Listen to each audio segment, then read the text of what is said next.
Hello, my name is Brian Fisher, and welcome again to another episode of Hopes and Dreams QPR Podcast. This is episode 9, I believe. Earlier this month, we had a special guest, Luke Amos, who, aside from proving he's a really nice person, talked about studying foreign languages and how hard it was to recover from 2 major injuries. That's well worth a view if you haven't seen that. Last month's guest came from as far away as Australia, which is really tricky when you're supporting QPR, with that time difference.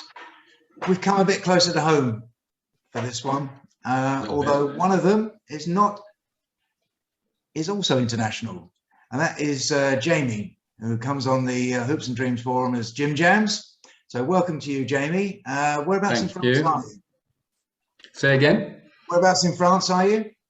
Down in the south of France, beautiful south of France, not far from Montpellier and right on the coast. So, living the dream. Living the dream. Good stuff. And my second guest is Joe, who comes from much closer to home. In fact, I only just found out that he is just down the road from me in a place called Orr on the south coast. Joe's a budding journalist who comes from a long line of QPR supporters. A warm welcome to you, Joe. Hi, Brian. Thanks for having me. When I was up at Loftus Road on Sunday, I actually walked past the poster, which has got, I believe, your father and your uncle on it. Yeah, it's got my dad. My uncle is the QPR fan in the centre with the hat on, and then to the side is my dad and my dad's uncle. But my dad's uncle is still a season ticket holder at South Africa Road, so he must be about 77 now, I think. Wow. Okay, that's good. That's rather nice. Okay, so during this podcast, we'll be looking at some recent games, doing an analysis on those, which probably won't make very good listening. And we'll be talking about the next 4 games coming up after the international break. And we'll also perhaps have a little discussion about some other things as well. If you haven't seen any of the previous podcasts, then I suggest that you have a look on YouTube under Hoops and Dreams QPR Podcast and hook into those and enjoy those as well. Right, on to match analysis time. It's always nice to start the episode with a winning game. And that's what it was against Cardiff. Well, until we got to the 70th minute, when it all started to go horribly wrong for the R's. Sadly, I was there for this one, which we eventually lost 2-1. So let's start with you, Joe. Was this the result we should have been expecting after all the previous games? Or was this the one we all were expecting normal service to be resumed upon? I think this was a home bank of 3 points, wasn't it? Cardiff's away form all season has been quite poor. First half, I thought we were pretty comfortable, and then second half we never got going, which seemed bizarre, really, when you saw how strong we were in the first half. I thought it was typical of us. Again, same problems. Once they made changes, they brought two forwards on that wanted to run in behind, and as soon as they brought Davis on, Davis's pace gave us immense trouble, particularly down the left-hand side, particularly for the first goal.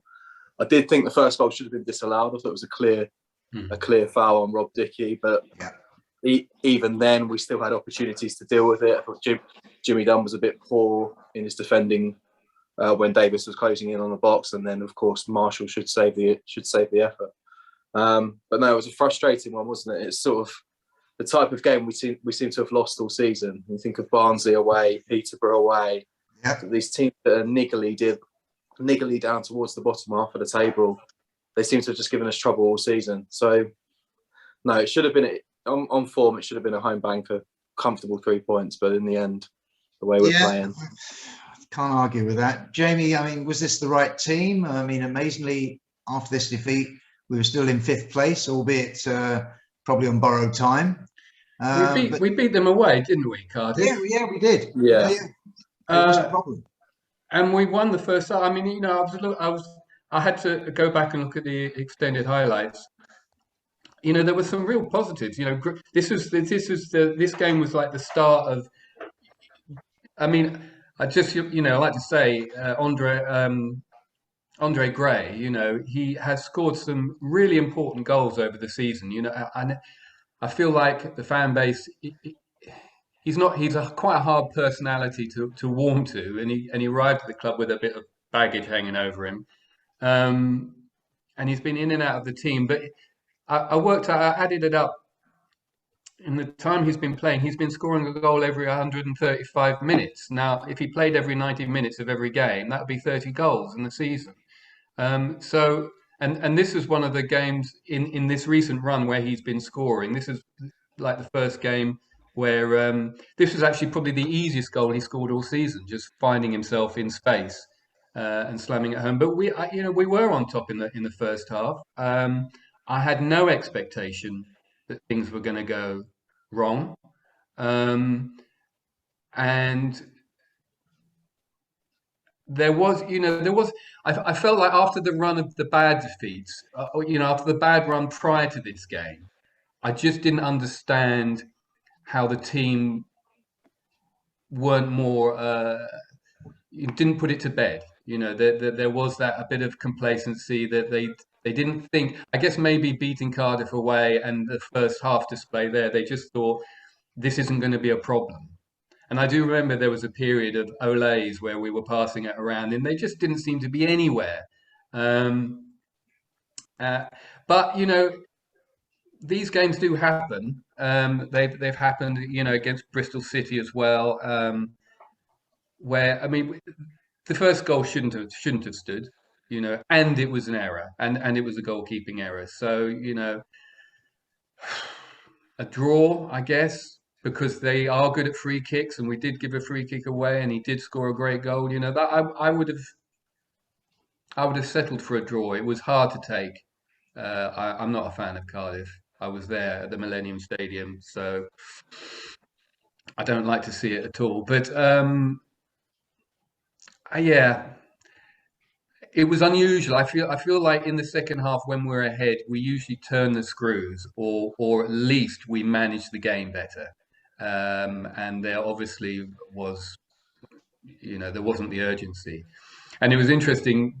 We might talk about Hendricks quite a bit today, but I watched the extended highlights. I didn't see him in any of them, either when we were scoring or when we were conceding. And I think that, that says something.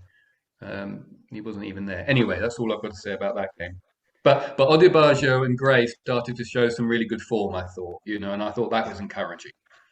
No, I agree with you. That was a bright side to it. When Andre Gray scored on the 38th minute, and we went 1-0 up, I thought, well, this is looking good. And exactly as you're saying, I was expecting them then to start to dominate it. End of the first half, we went in 1-0. Should have been, I thought, by then up 2-0 at least. Yes, yeah, we had that chance, didn't we? We fluffed it. We came out, and exactly as you were saying, then the Ole started. Now, I was down there at the QPR end, effectively, for the second half. And when the Ole started, I thought, oh, please don't do this, don't do that. It's the kiss of death. I can hear it coming. And sure enough, that first goal, I'm absolutely convinced, should have been disallowed.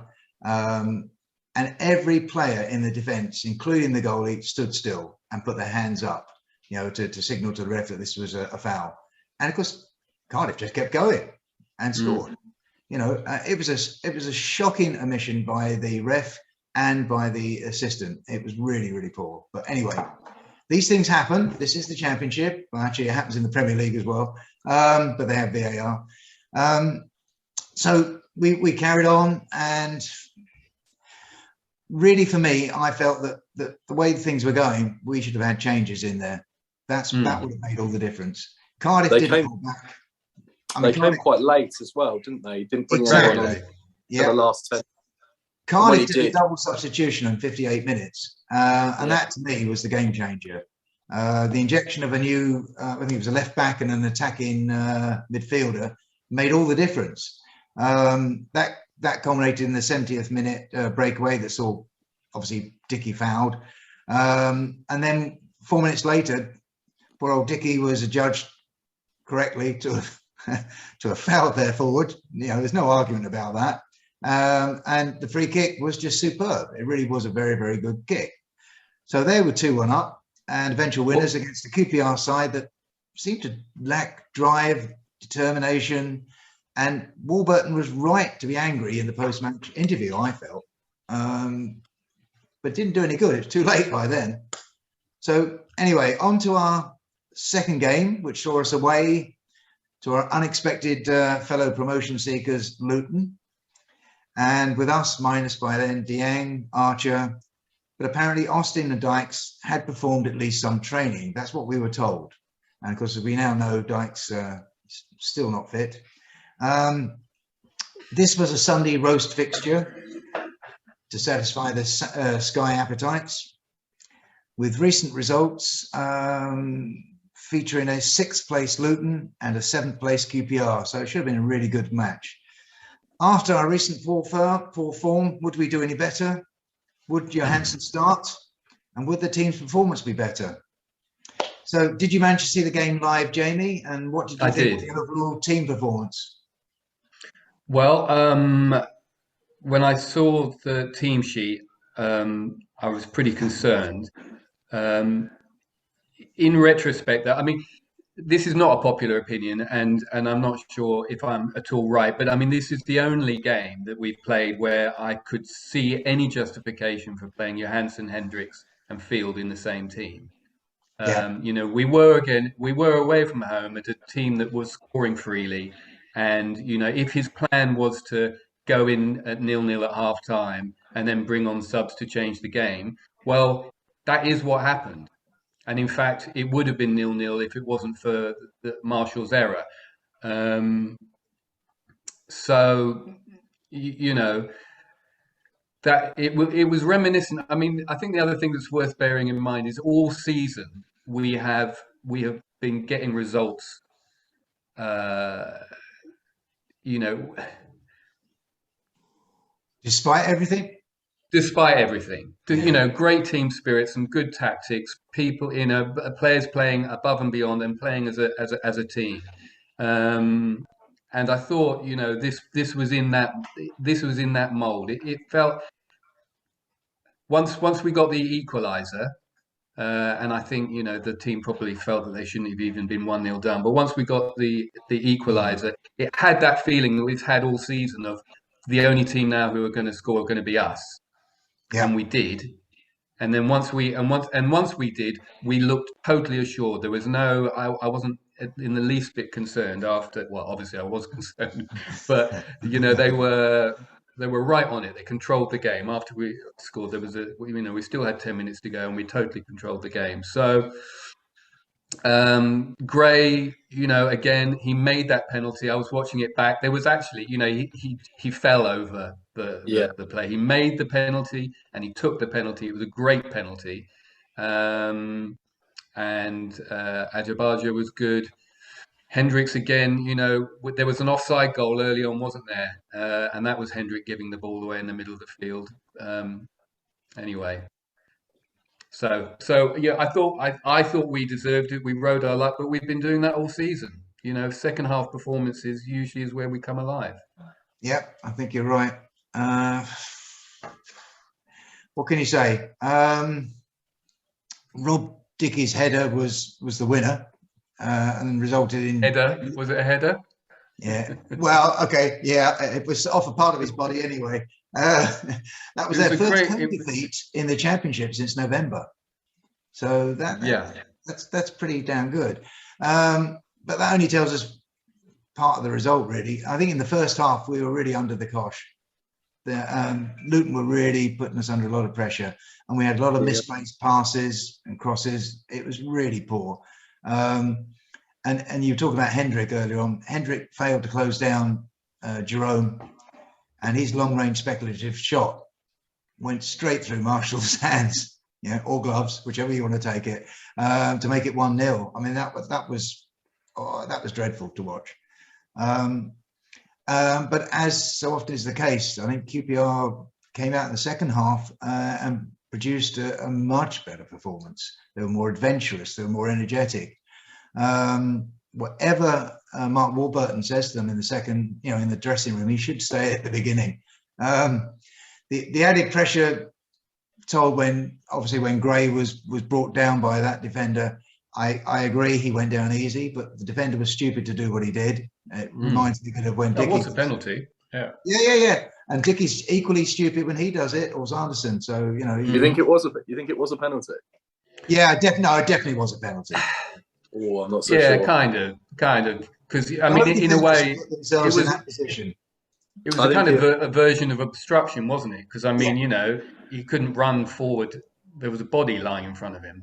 I mean, yes, he could have hurdled him, I guess, but no, not really. No, he'd lost the advantage at that point. The ref was right, exactly. I think. Exactly. Anyway, I'm always a bit nervous when I see somebody who's been fouled standing up to take the penalty in case they're still injured or whatever. But Gray did a great job of that. Fair credit to him.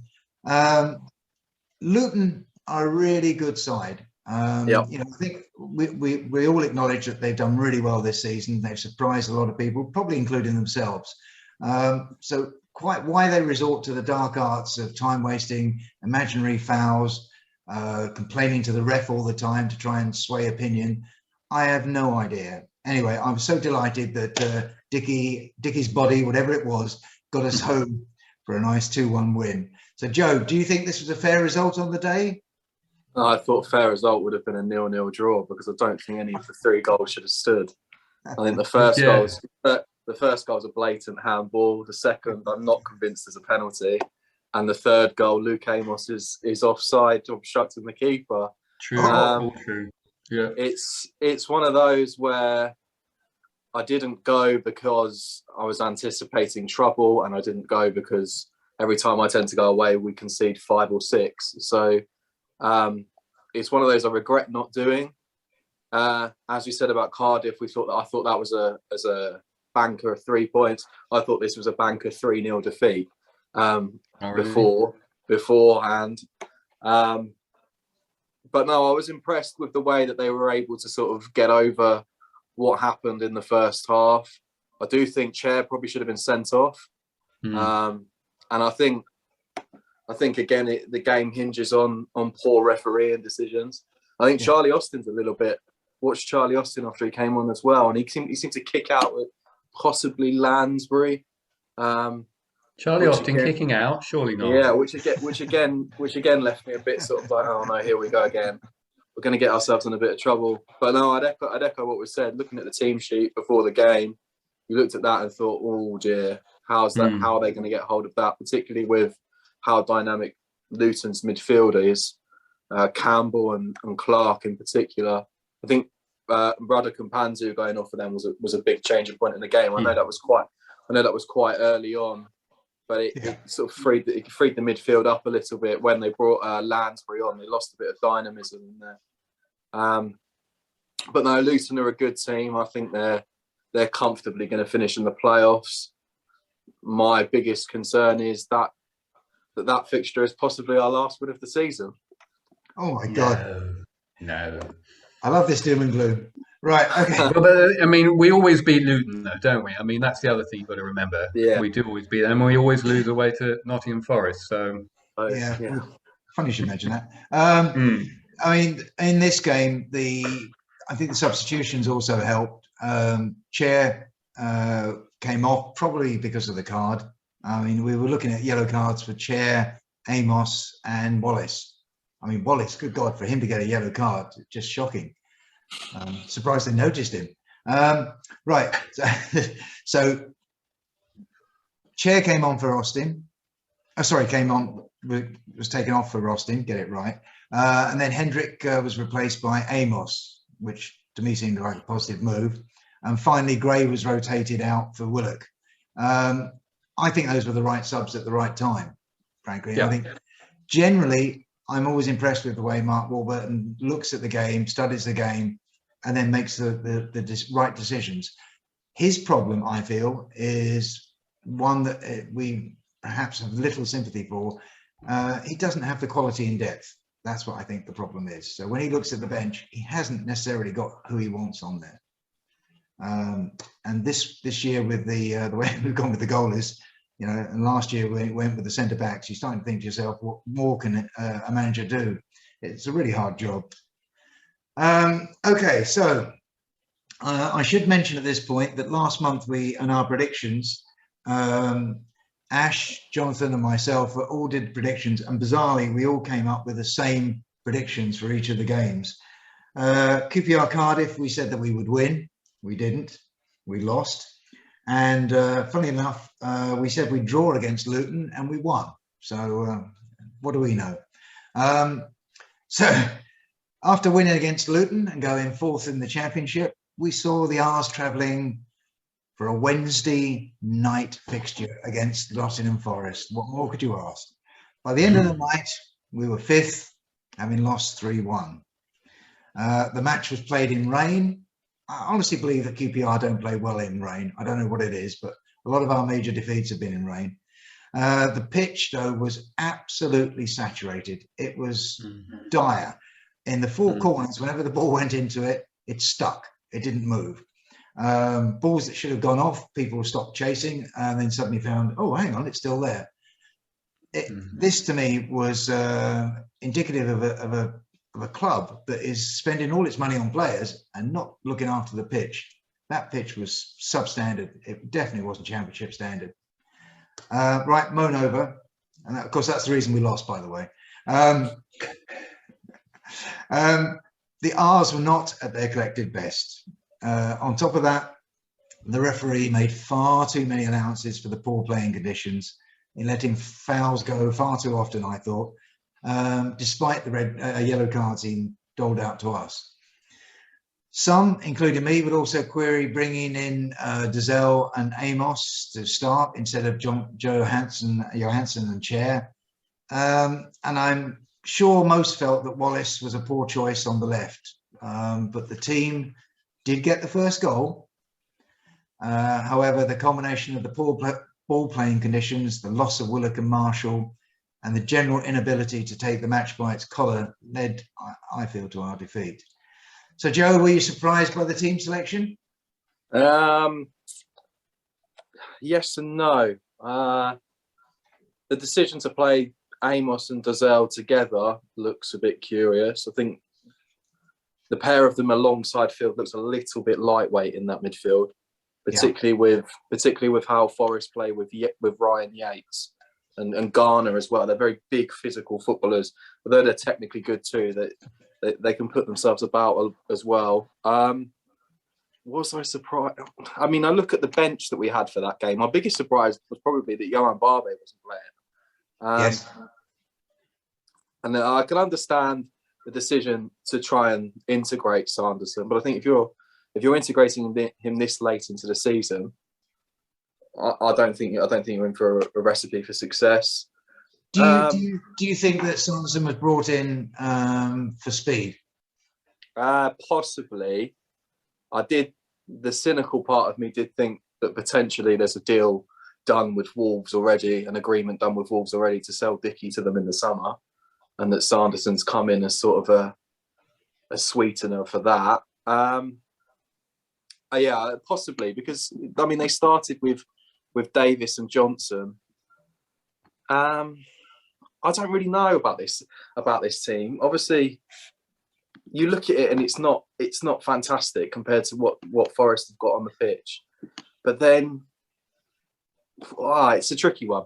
When you look at what's available on the bench, my biggest surprises were that he didn't play Barbe, and that he didn't play either Johansson or Hendrick. Just I know the form of the two of them has been quite poor so far towards the back end of this season.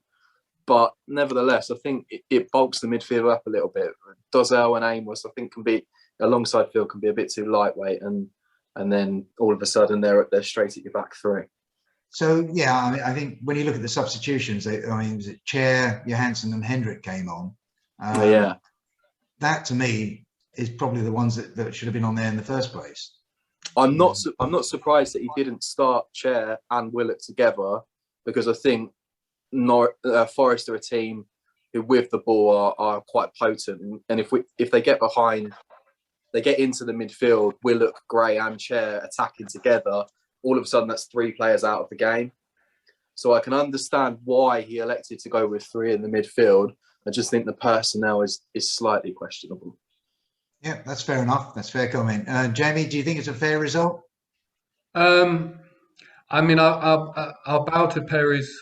Perry seems to be quite knowledgeable about the opposition players, and I, I want to say something about Dazelle because I've read a lot of sort of, I wouldn't say negative stuff about Dazelle, but just sort of like, what's he doing there? Should he be in the team? He's the obvious weak link. I was looking back. There was a stretch of about 8, 9 games where he was starting early in the season, Hmm. and it's all wins and draws. He is a good player. I think he's going to be um, a really big player for QPR, and maybe Perry's right. Maybe it's about who you put with Dizelle. But again, that first half, and we won the first half, right? Yeah. Um, and Gray was brilliant again. I think he had 3 opportunities, put one away. Um, his was a great goal. I mean, my heart sank when Willock got injured. I just, obviously what that meant for the rest of the season, but also for that game, Agreed. was I really feared the worst. But credit to Che, he came on, created the goal, and we went in the lead. So I don't see that there was anything wrong with Giselle and Amos starting. And I feel like Mark Wolfman was trying to do the reverse of the week before, where, get the score on early and then, get a bit more defensive in the second half. Um, but, I just, when I watch the highlights of all the games, Field is everywhere. He's just Yep. Yeah. everywhere. And that is why you don't need Johansson and Hendricks in there. You need another player on the front foot. I think bringing Giselle off in the second half was the right move, but I would have left Amos on, um, and bought somebody like Dominic Ball or Johansson or even Hendrick, but one of them on to give us a chance to get out and still play. Because to make that double change with 30 minutes to go. I mean, 30 minutes is a long time to basically play for a draw, which is I feel what he was trying to do. Yeah. And then of course, he'd had the warning in that weather. The weather was appalling, and that's exactly the type of weather and game where injuries are going to happen. I guess you can't foresee that your goalkeeper's going to go down, but Now that was pretty bizarre, to be honest. It's yeah, it unusual was. for a goalkeeper to go down with a hamstring. It really is. Yeah, Um, no, I mean that's unfortunate, but I just again. I think the tactics were right in the first half. I didn't have a problem with it, and I can't remember what the first goal, the equaliser from them. There's the shot from 30 yards. Yeah, I mean, and there was that was no keeping that unstoppable. out. That was unstoppable. That was just one of those things. But to sort of panic and kind of go, right, the best we're going to get out of this is a draw, so let's just, you know, I think if you're gonna go for a that didn't. draw, you don't bring on Hendrick particularly. What you do is we would bring on Don Ball. I don't think he was even on the bench. No, well, So that's right. That's right. Well, this is this is a bigger discussion yeah, about the what's going on with Hendrick, and unfortunately, as fans, we can't know what's going on. But yeah, he is being played. Hendrick is being. I'm not saying Hendrick's a bad player, but he is being played as a defensive midfielder in a team that he's new to. And first, When you've got a defensive midfielder like Dominic Ball, who also gets all over the pitch like Field does, and disrupts play, and I think that's what you need personally. I think you and stick. Was it I was you gonna say, stay with you stick with the girl you took to the dance? I mean, you should be sticking with the players that got us where we are. all right. I mean, one thing I would say about Dazelle is that I feel that he is one for the future. I do also feel that he probably will be put on some sort of bulking out program by the backroom staff to give him that extra weight because he's too easily moved off the ball at the moment. And that's happened in the past to a lot of players. You know, you see Willock has improved in terms of that. Did you see? I mean, I'm not denying that. Did you see that a lot? Him getting knocked off the ball? Yeah, I see him getting moved off easily off tackles, and I'd like to see him hold on a bit more to the ball and do a bit more with it. I think his instinct. I agree. His instinct is to move, isn't it? His instinct is to move as well, which I think positionally, sometimes if in that midfield you just need to stand still, and his instinct is to move about. Which if you've got Field running about, you've got Amos running about, and you've got Dazelle running about, all of a sudden there's space to move passes in between, and it's a bit of a concern. Fair. I will say that the only other thing about Dazelle, about him is I'm not so sure he's better than the younger players that we already have. I went to Leyton Orient and watched Betash at the start of the season, and he was excellent in that game. He outshone Dazelle. Yeah. And I think he's quite a similar player to Duke McKenna that they've loaned as well. And that's my only concern. They've added someone for £1 million in the style that we already had. Now, if he's far and away better than what we've already got, fine. That's no problem. But for someone who has sat on the bench that you've paid money for, and you've got two players of a similar age, of a similar sort of style, I think as you said about taking the girl to the dance, I think perhaps they should have. I would have stuck with Batash and Duke McKenna for the season. I think that's fair. Well, I think we'll know a lot more next season, won't we? Because I think he'll be a regular next season. Dazelle. Yeah, I think there'll be it, which particularly with how high I think the turnover of players will be. I think Dazelle will. My impression, for what it's worth, is that Dazelle was brought in as an understudy for Johansson. So he's one for the future. I could be wrong, but that's what I feel. So yeah, one for the future. Let's get on to our last game. The following Sunday, we were at home to Peterborough, a side languishing at the bottom of the Championship, with their last 5 games showing only 3 losses and 2 draws. They were also a side that had previously only won 5 league games all season, and we had a score to settle with them, obviously, because of their cup defeat. In the end, this was a match that typified our season, I felt. Injuries determining the team selection for a start, a period of domination that produced a good goal, and a period strewn with errors, stupor. We lost 3-1 in the end, and we lost to booze. It was really awful. I didn't enjoy it at all. Okay, so Joe, were you surprised by the result? Yes, slightly.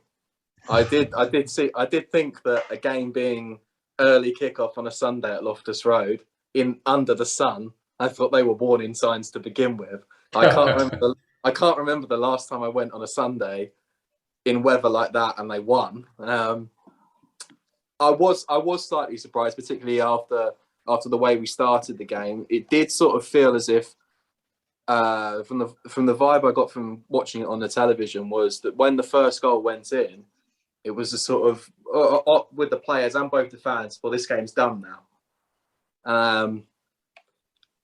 And there was an element of complacency. I think there was one moment in the first half when Cher had a shot from distance. When I'm looking at that, I'm thinking if we're 0-0 at that stage, he's probably slipping a pass in instead.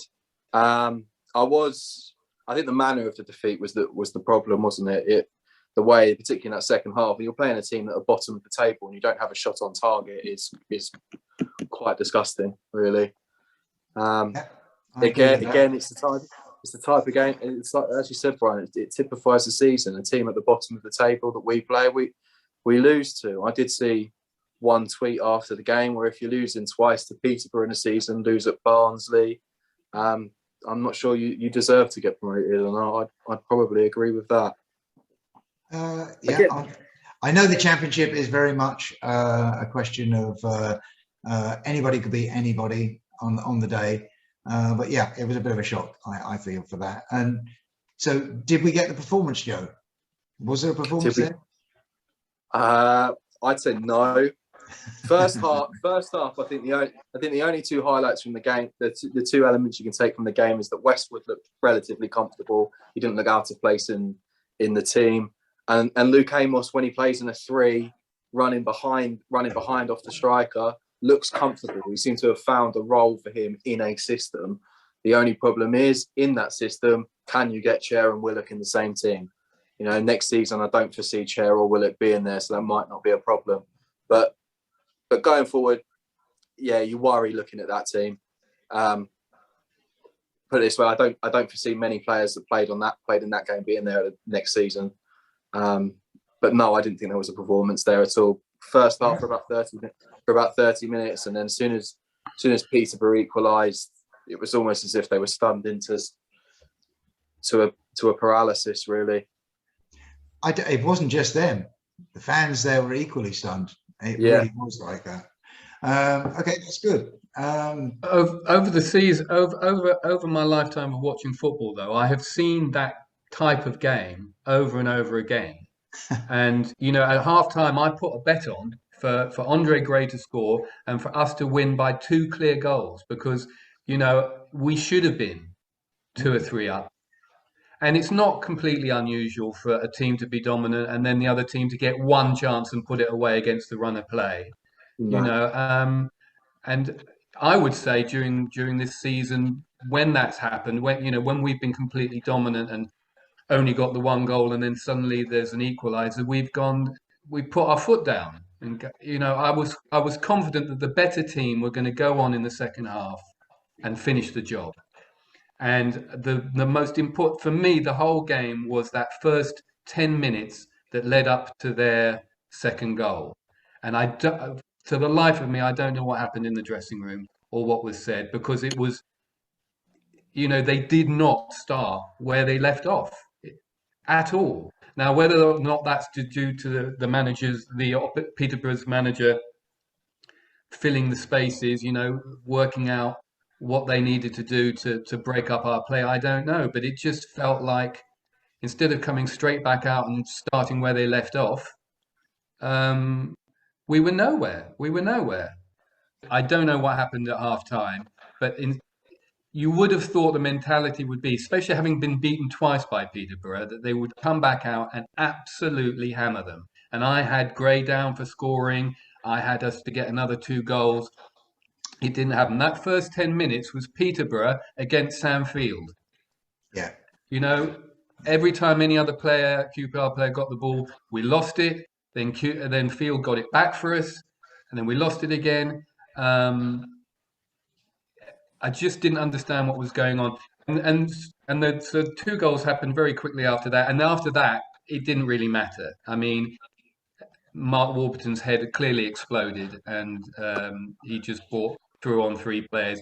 But you know, does it matter? Yes, it does matter in a way, because the 3 players he brought on were never going to get a couple of goals back. But you know, frankly, the day began and ended in that 10 minutes straight after the first half.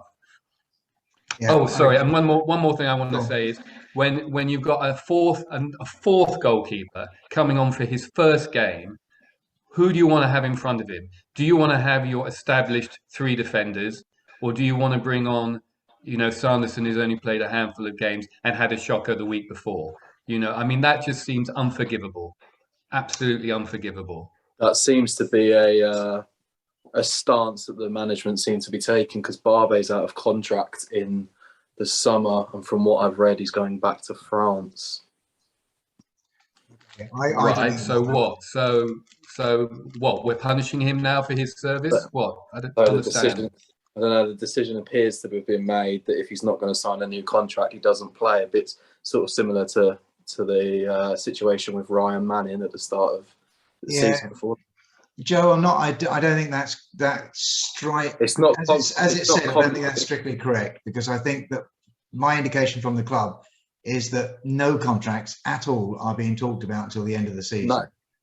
So we don't know for sure what Johan Barbe is going to do. I hope he's going to stay. I really do. But I don't know. I feel like Johan Barbe and Mark Warburton are like brothers. I feel like of all his signings, Barbe is his guy. Um, I find that. If that's true, I would find it astonishing. Absolutely It's just astonishing. that, yeah. As I said, it's just what I've read. Whether Sure, it's no, I've read it too. But that would be extraordinary. All right. All I will say is that that I had my debut at Loftus Road on Sunday because it's the first time I'd ever been into the loft, the upper loft, and so did Kieran Westwood. I think he actually did better than I did, though. I thought it was a very good debut for him. I thought he did well. It can't be easy coming in at that short notice and playing with a group of strangers. He did pretty well. And I do agree with you, Jamie, that not playing Barbe was a bit of an odd decision, to put it mildly. In that game, for sure. Yeah. And Luke Amos did exactly what we've all been trying to get him to do. Took the initiative and got a really good goal. It's what we want from him. We want him to break through. We want him to do this. So I was delighted. We just didn't consolidate on it. It really got poor. And I don't agree with the booing at the end of the game. I think that was totally out of order. If you've got a team that's suffering a bit with confidence, booing them isn't going to help. Much as you may feel aggrieved that you've wasted 30 odd quid on going there, I do appreciate that. But booing doesn't Were they help. booing? I didn't watch that. Were they booing the players, or do you think they were booing Mark Warburton? They booed when Luke Amos was taken off. Yeah, good. They should. Which I don't disagree with. I think I was doing it as well because I thought he was. And Gray. Why did they take Gray off? For Austin, I think it was just to get some new legs on because he'd not done anything for the past the previous 10 minutes. I understand that, and I think it's one of the things we're going to have to accept that this side can't have a striker on for 90 minutes in Gray or Austin. They just haven't got the legs. So we use up one substitution permanently on them. Anyway, it was not a good game, not by any stretch of the imagination. Did Mark Warburton have better choices available to him? Certainly up front, I don't think he did. I honestly don't think that we've got the strikers that we need. Could Don Ball have been there? Yes, I think Don Ball would have been the answer on the bench. I really do. I would have brought him on, but there we go. And Andre Giselle, I've got to assume he played because Johansson wasn't fit. It has to be that. Anyway, I left the ground like most others, stunned. It was really, really quiet leaving. It was like leaving a church. It really was. All the elements were there for a simple win, but we blew our chances in front of goal. Whilst Peterborough's far fewer chances were taken. Thomas did get onto the pitch at the end and did well, I thought.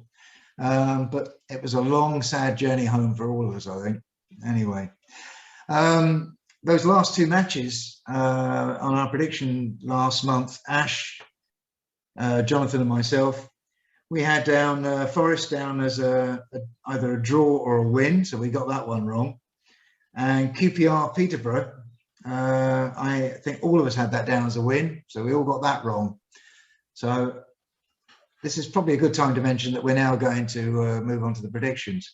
But before I do, I'd like to mention about the league games that we played. 4 league games, we won 1. We lost 3, didn't draw any, obviously. Our position is now 8th in the table. Total points scored was 3. And goals scored 5. Goals conceded 9. So it's a -4 goal difference. It's a really poor set of figures, really is. If it extrapolates out, I think it comes to something like 71 points for the end of season, which is nothing to get excited. Not enough. It's not. Well, yeah. I mean, what was it? 68 points last season, was it? Yeah. So yeah. It's. I mean, we've got to get above that, haven't we? We've got to get more than 68 points, and I think we will. But I mean, obviously we're all very emotional because things look so incredibly promising. But the season isn't over yet, and there is a lot to fight for. Strange things can happen. I mean, I don't, you know, if you want to talk about some of the other teams who are up there, I don't know. I mean, Luton probably will make it, but I don't know for sure that they will. I think Blackburn probably won't make it. No. And you'll see from my predictions, I'm not 100% sure about Sheffield United. I'm pretty damn sure Middlesbrough will be there. Yeah, yeah, I agree with you there. But you know, if we can get back onto some kind of form, so that we finish this one, you know, without too many regrets. Well, let's see what the next 4 games bring us. So we'll go for some predictions from you. First game, home game, is against Fulham. So nice, easy game to start off with after the international break. That's on Saturday, the 2nd of April. Fulham looks certain to achieve automatic promotion. I think they keep dominating other sides, although they did suffer a defeat in February to Huddersfield and won this month to West Brom. We do have the home advantage, but sadly Fulham have bags of talent and bags of confidence, and we've had a torrid month. So I've gone for a loss on this. Jamie, your thoughts? No, I think almost certainly we will lose. I mean, the only thing, you know, if we weren't local rivals, I think we could have nicked a draw here, because I think Fulham are in that difficult. They're not in a difficult position, but it's a different thing when you're so far out ahead. They have been slipping up here and there, you know, and I think that's the sort of team away from home where you could grind out a draw or something, or maybe even nick a win. But because it's QPR, there'll be no lack of motivation on their part to put, you know, as many passes as possible. So I don't see it. I just don't see what scenario we get anything out of the game. And Joe, what about you, Joe? Comfortable Fulham win. I don't see us posing any threat, particularly about Willock. I don't think we should probably spend too much more time on this one. On the following Tuesday, QPR travels all the way up the M1 to Sheffield United. That's on 5th of April. So a midweek game. Jamie, what do you think about our chances? Well, I'd like to have any predictions I'm making now. I'd like to make it very clear it's dependent on a couple of things. One is that, you know, we start playing the exact same squad team that we were playing in January, except we swapped Chair in for Willock, because obviously Willock's injured. You know, but Chair can fill that role, and I'm sure he'll relish the chance to fill that role. And we've got all the personnel available. Well, I hope if Dykes is back, and if Dieng comes back soon, then, you know, I think it changes. But Hendrick has to go on the bench. Sanderson has to go on the bench. You know, they're good squad players to have on the bench. But let's get back to the team that won in January now. So if we had Dykes up front with either Gray or Austin, and the rest of the team as it was in January, what's the next game we're talking about? Sheffield United. So this one is Sheffield United. So I'm if those players are available, if that's what we play, I'm going to say that we win it. I think I say we sneak a 1-0 win. Okay, Jamie, Joe, sorry. Sheffield United 2-1. Okay, and I think you know that I went for a loss on this one as well. I'm full of confidence. Not.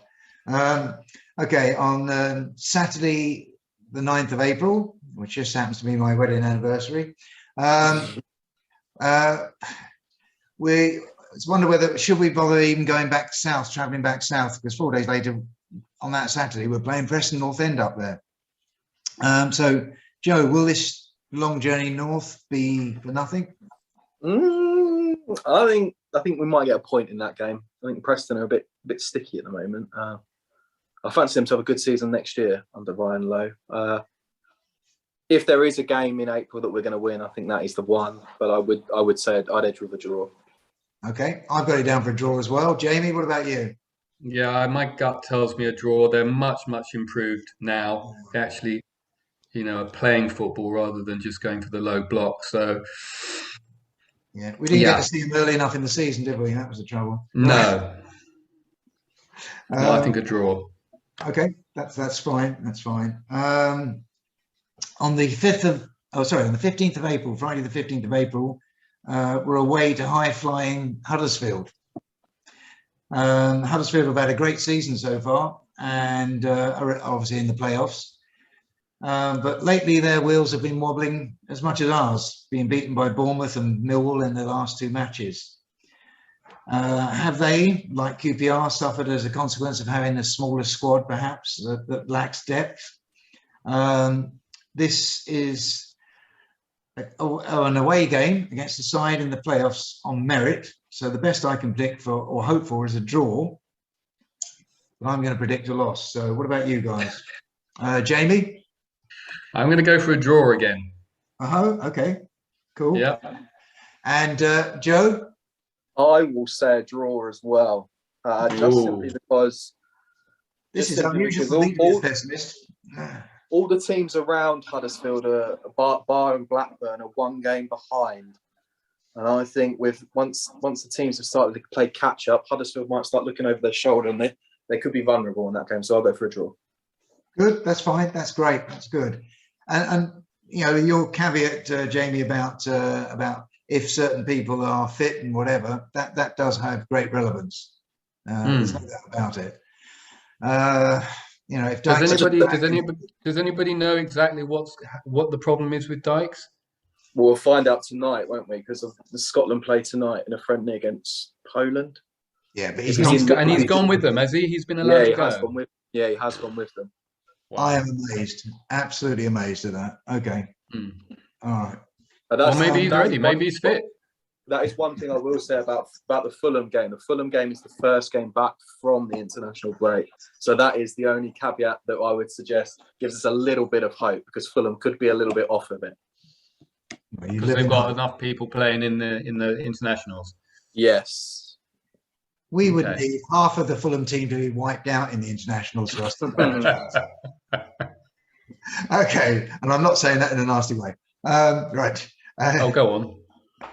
So it's interesting. So the predictions we're going with a loss for Fulham. Jamie sticking his neck out and going for a win against Sheffield United, but the rest of us have gone for a loss. You two, everybody's gone for a draw against Preston North End. And Huddersfield, you two have gone for a draw, and I've gone for a loss. It's unusual for me to be the pessimist, I'll be honest with you. Okay, so we've had a mixed bag of results this month, and that's been polite. So who would be your player of the month for the month of March, and why? Jamie? Sam Field. Well, actually, hold on. Well, I mean... You can't just change your mind. No, I know. I mean, I just think he just seems to be everywhere. And, you know, I do think things would be even worse without him. That said, you know, I am, you know, I want to give some credit to Andre Gray, because, you know, it's taken a very long time to warm to him, but I do think he's playing at a level now where he could be very important to us in the season, and he has scored 3 goals. So all right. So defensively, my player is Sam Field, and attacking it's Andre Gray. Understandable about Andre Gray, because he has become. It looks to me as if he's more match fit. That's what it looks like. Okay, so same question to you, Joe. Best of a bad bunch. Who do we go for? Yeah, probably Sam Field, and I'd echo probably Gray's a contender too, and perhaps Amos is the only other player to come out of the month with some credit. But yeah, I'd probably edge with Sam Field. Okay, that's interesting. That okay. I mean, not to add to Baggio, simply for going about his business in a bit of a calmer, more consistent way. I mean, I wouldn't call him, you know. That should make him player of the month for doing his job. Yeah. He's not player of the month, but I'm really pleased to see him sort of just keep it simple, you know. Yeah, I think when he keeps it simple, he is a good player. I think it's when he starts to showboat or to do more elaborate things, in the assumption that that's going to make him a better player. That's when he makes mistakes. I've got down that Willock was showing bursts of magic before he was injured. And he would have obviously been my player of the month had he survived. And so has Chair, in all fairness. And even Andre Gray has looked sharper. However, goals and wins have continued to be rare, so perhaps we should be looking harder at the defenders, I felt, and for player of the month. And I actually mentioned Odo Moses, because he has shown some good, steady performances this month, mostly at left wing back. And the three centre backs have also done their best. Not an easy one to award, to be quite honest, but I've given it to Sam Field. So I think effectively that's all of us have said Sam Field. Yeah. Okay, so supplementary. You can tell him that. You can tell him that when you interview him. I will. I'm not sure when that's going to be, but we're looking forward to talking to him at some point. As I mentioned earlier on in the podcast, I think the wheels have come off in relation to the playoff chances. We now sit 8th outside the playoffs, and there's little sign of recovery, to be honest. So time to hear what you feel, I think, in terms of the playoffs and our predictions for the final league place. So, Joe, your thoughts? I think the playoffs will be Luton, Sheffield United, Middlesbrough and Nottingham Forest. I think we will finish as low as 9th, potentially 10th. Were we 10th last year, I think? So I don't. This is the thing. I don't. That run of fixtures with the squad we've got, the injuries we've got, I don't foresee us winning many games between now and the end of the season. I have said to my dad it'll be 2 at the max. Could be. And I think Forest will definitely go past us, and I think we're vulnerable to Millwall going past us as well. Dare I say that? No, don't say that. No. Wash your mouth out. Right. Yeah. So when you look at the table though, when we're sitting 8th and we've lost 13 games. Derby are bottom. They've only lost 2 more. That's a worry. Yeah, and point taken. I mean, obviously we are concerned. That's why we're asking the question. Jamie, what about you? Well, I mean, I think it's a fool's errand to try and guess the top 6. I will give it a go. Huddersfield just keep on defying expectations. I think they will end up in the playoffs with Middlesbrough. Yeah, that makes sense. And Luton and Sheffield United. I don't see Nottingham Forest making it. That's interesting. Okay. I mean, they've got bags of talent there. I mean, their bench is stacked with it. They've got 3 games. Three games in hand on Blackburn as well. Yeah, they've got 3 games. Well, yeah. I mean, I don't see I don't see Blackburn making it at all. No. But I see Middlesbrough. Yeah, as I say, who knows? But I'm gonna go Luton, Huddersfield, Sheffield United, and Middlesbrough. Right. Okay. Well, I'm not even going to try and predict mine because it's just not. I don't know. A lot of it's going to. I feel bad though for not saying QPR because I mean it isn't over yet. I mean it really isn't. No. If we went back to playing that team, the January team, and just swapped Charing for Willock, what's to say we don't go on another 5-match winning run? Yeah, I agree with you there. I totally agree. I'm changing it. I'm changing it. QPR, Middlesbrough, Huddersfield and Luton. There you go. I love that. Okay, well, that's good. And we play Luton again in the first playoff and beat them twice over 2 legs. What I think we need to do is get Northwest Hoop on the QPR Hoops and Dreams Forum to stick up the run-in for all of the different teams and see what we've got. And that will make an interesting prediction thing, wouldn't it? I think. I'd like to see a good prediction poll from everybody. Yeah, that would be good. Yeah, it'd be a good one. Right, so we've mentioned it on here. Perhaps he'll. I know he'll be listening, so hopefully he'll do it for us. So that's good. Thank you very much for that. I really appreciate it. And that just about wraps up our second podcast in March. which was episode 9 for the Hoops and Dreams QPR Forum. Other than for me to say, a really special thanks to you guys, Jamie and Joe. Thank you very much. Thanks for having us. Thanks for having us, Brian. It's great. I'm glad we managed to do it. 2 in a month is a bit of a grind, but I'm glad we got it done. And I'd also like to thank the club for their assistance in arranging various things behind the scenes. And finally, to my editor, Dave Barton. God bless him. My name is Brian Fisher, and this has been a Hoops and Dreams QPR podcast. Thank you for watching. We know who we are. You know who we are. We are QPR.